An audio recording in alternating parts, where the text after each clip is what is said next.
All right, welcome back, English 8, starting Chapter 7 tonight of the Contender.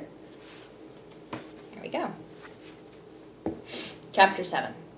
Hundreds of people milled under the marquee of Madison Square Garden as Alfred and Henry came up from the subway. Seedy men with mashed-in faces waved their cigars at tall, well-dressed businessmen carrying attaché cases. Big, rough teenagers jostled through the crowd, their sleeves rolled high enough to show off blue and red tattoos. Young white girls with piles of golden hair hung on the arms of flashily dressed men. Alfred's nose tingled. The smells of perfume and aftershave lotion and mustard and beer were mixed together. The sharpest of all were the big-time Harlem gamblers in white dinner jackets, elegantly stepping, glittering women who looked as though they posed for the advertisements in Ebony magazine. "Come on, Alfred," said Henry, pulling his sleeve. At the ticket window, a fat-faced white man scowled down at them, and Alfred was sure he would tell him to get lost. But Henry said, "Mr. Donatelli left 2 for Henry Johnson." And a little white envelope slid out between the bars. The man who took their tickets at the door scowled, and Alfred was sure he wouldn't let them in, but he tore the tickets without a word and returned the stubs. Then he turned to scowl at a white couple right behind them. The usher scowled at the man selling programs, scowled, and the man behind the Frankfurter stand scowled, and the guard who checked their tickets at the black curtain scowled, and then they were inside the garden. Alfred caught his breath. It was huge. It was almost a circle, and the seats rose right up to the walls, toward a ceiling of cables and beams. In the center of the floor, gleaming white under hundreds of spotlights, was the ring. The ropes were wrapped in red velvet. "Keep moving." Someone stepped on the back of his shoe, and Alfred stumbled on. 3 more scowling men in blue uniforms pointed them on until they reached their seats, attached wooden chairs on the arena floor, 10 rows away from the ring. A dignified little man in a bright blue tuxedo climbed through the ropes and pulled down a microphone from a tangle of wires and blazing lights over the ring. He asked them all to please rise for the national anthem. The music swelled out of an organ and boomed through the half-empty arena, sending little shivers up Alfred's spine. "Hey, brothers, how's it going?" Jelly Belly plopped into a seat next to Henry, his great stomach bouncing under a pink sports shirt.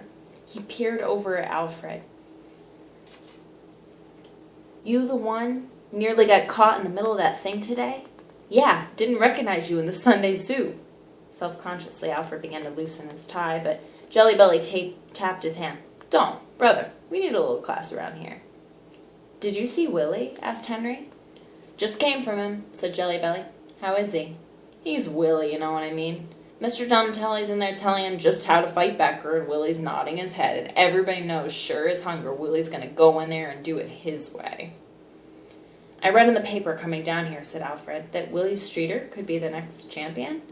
"Mr. Donatelli's counting on it," said Henry. Jelly Belly bounced up. "Chow time! Anybody want a hot dog?" And he waved at one of the hot dog vendors.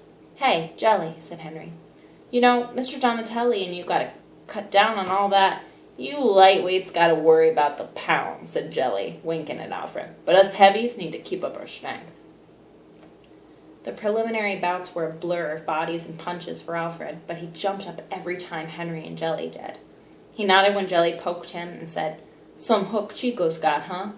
And he tried to look knowing when Henry yelled, "You ever see footwork like that, Alfred?" He tried to follow the action, but he kept thinking about the day he and James found the boxing and wrestling magazine on the street. They flipped right past the boxing section to the wrestling pictures. James decided they should become professional wrestlers, and he made up their names: Mosley of the Jungle and Bad Brooks. When they got back to Alfred's stoop, James started jumping up and down, pounding on his chunky chest and howling so loud people leaned out of their windows to watch. Alfred fell off the stoop, laughing. And James ran down and put a foot on his stomach. An old lady stared at them, and James growled. "That's how Mosley of the Jungle triumphs." They all died laughing.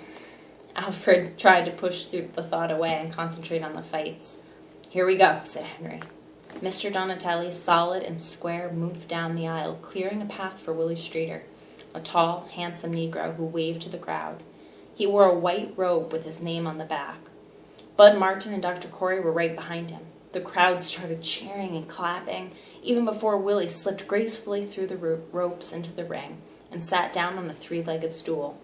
He sat there quietly as Donatelli whispered in his ear, and Dr. Corey and Bud knelt to massage his arms and legs. The three older men were wearing long-sleeved white sweaters, with Willie Streeter written across the back in red letters. The ring announcer pulled the microphone down again. "Ladies and gentlemen, a 10-round bout. In this corner, wearing black trunks and weighing 174 pounds from Houston, Texas, Junius Becker." There was some polite applause and a few boos. Half a dozen people sitting together near ringside cheered for Becker. "And in this corner, in white trunks," the crowd began to cheer loudly and steadily, "weighing 174 and 1/2 pounds from New York City, Willie Streeter." The cheering and the applause grew as Willie stood up. He smiled and waved a red glove at the crowd. So cool, thought Alfred, so confident. He settled back to watch Willie beat up poor old Junius.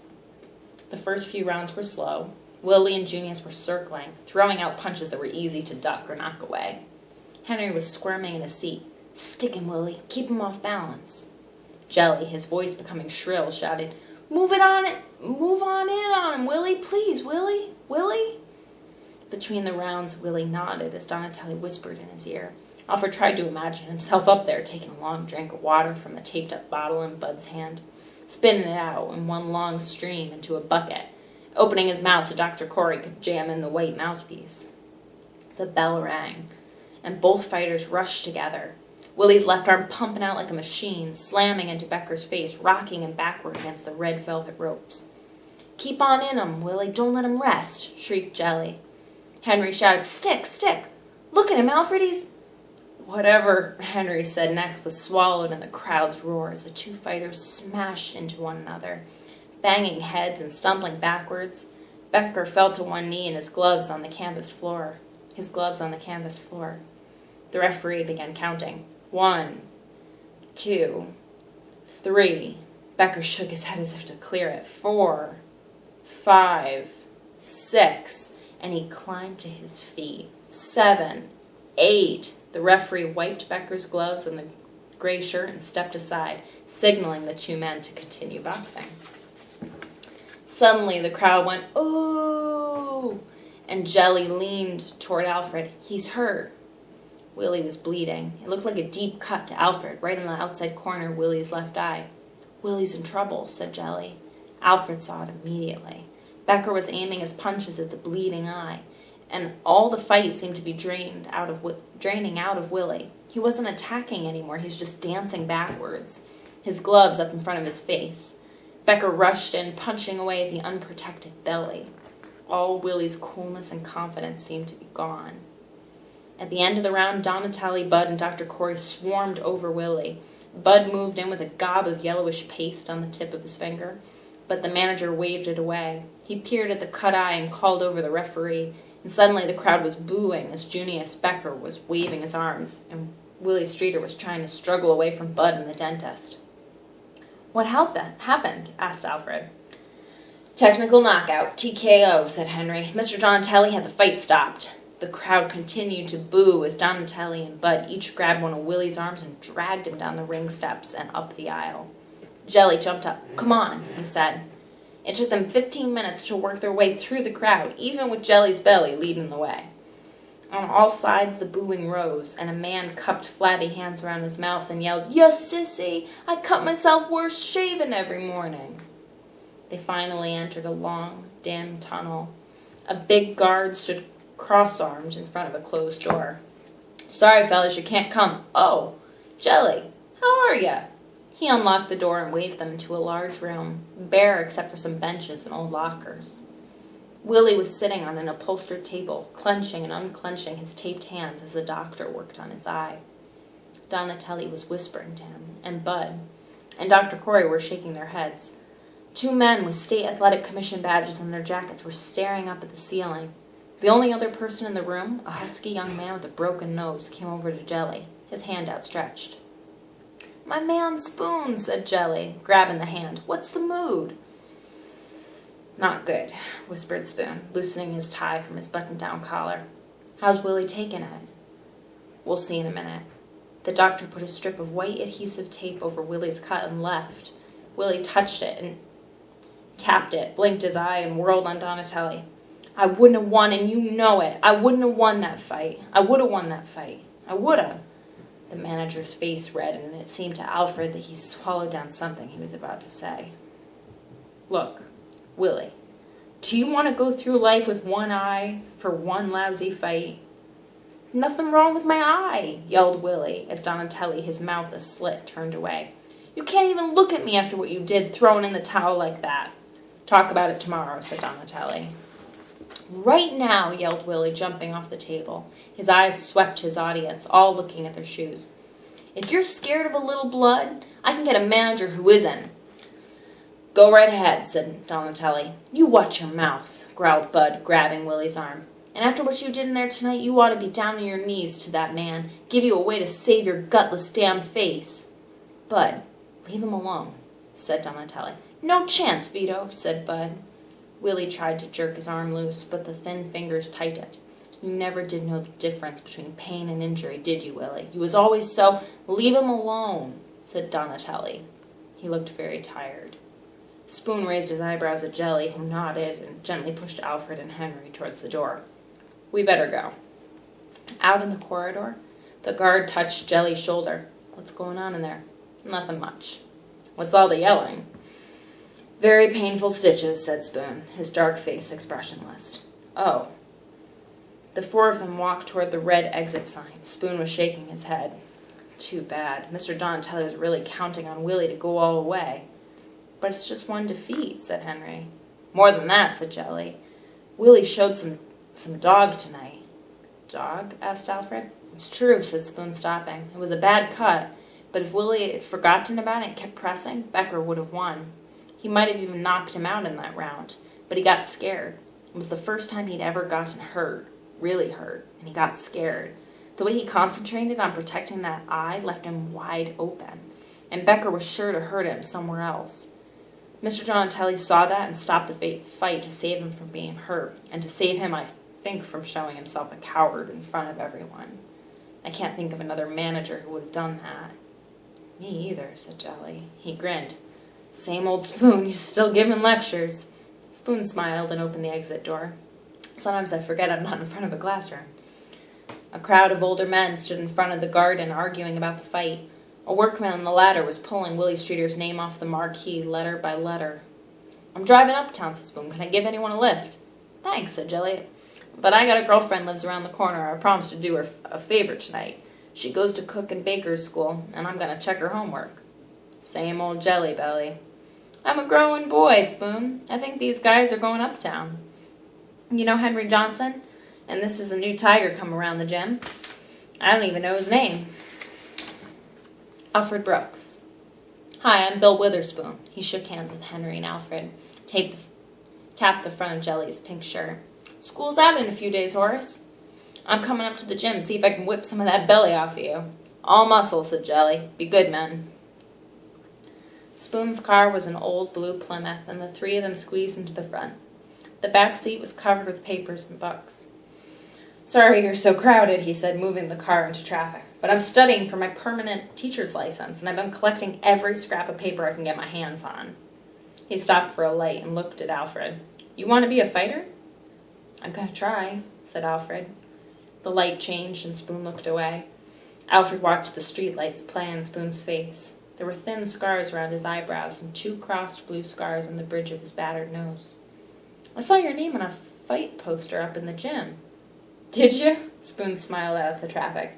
For a while I was rated number 7, light heavyweight contender. Alfred leaned forward. How come you quit? It was very simple. One day Mr. Donatelli said, Billy, I think it's time. That's all he said. Billy, I think it's time. Why was that?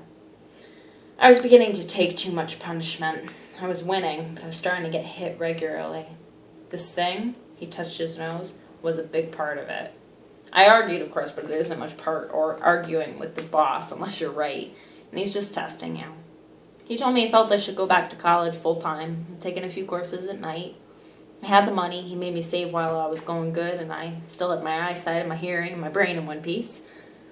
I graduated from City College and I started substitute teaching. Last year I married a teacher. Mr. Donatelli was the best man. Spoon shrugged. There I go, another speech. You fellows better tell me where to turn. They rode the rest of the way in silence. Spoon driving carefully as the clean, well-kept buildings and the quiet, white neighborhoods as they gave way to shabby houses on the streets filled with black children and garbage. Once Henry whispered something to him, but Alfred let it go by. He was too busy winning the championship of the world, doing everything Mr. Donatelli told him to, never getting hurt or in trouble, smiling modestly down at Jelly and Spoon and Bud and Dr. Corey as the referee raised his arm. It's a long road, Alfred. Huh? The car was parked in front of Henry's house, and Spoon was smiling at him. It's all right. I still have daydreams about what might have been. Spoon offered his hand. Nice meeting you, Alfred. And seeing you again, Henry. You'll be coming up the gym? Asked Alfred. I'll be there. Good night. Good night. Thanks for the ride. The car pulled away, and Henry tugged at its sleeve. Want to sit on the stoop a while? I gotta run tomorrow. Oh, yeah, that's right. Well, take it easy. Yeah. Alfred took a few steps and then turned. Henry? Yeah? Henry, I want to... Oh, thanks a lot, Henry. You and your father, too, for carrying me home that night. Henry's thin face beamed. Oh, sure, man. That's all right. You got KOD'd, right? Can't win 'em all. Thanks. He walked fast in a hurry to get into bed and play the whole day back in his mind. The policemen on the corner raised their eyebrows at him, smiling and nodding like that, and the people on the stoop he waved to looked at each other. But Joe Louis had a good word for everybody, and Sugar Ray and Cassius were men enough to be sweet. He started to say hello at the three boys standing in front of his stoop, but the word died in his throat when they turned around. Where you been, Uncle Alfred? We've been waiting up all night for you, said Hollis. Now let's take us a little walk, said Major, grabbing his arm. End of Chapter 7. Chapter 8 is next. Stay posted.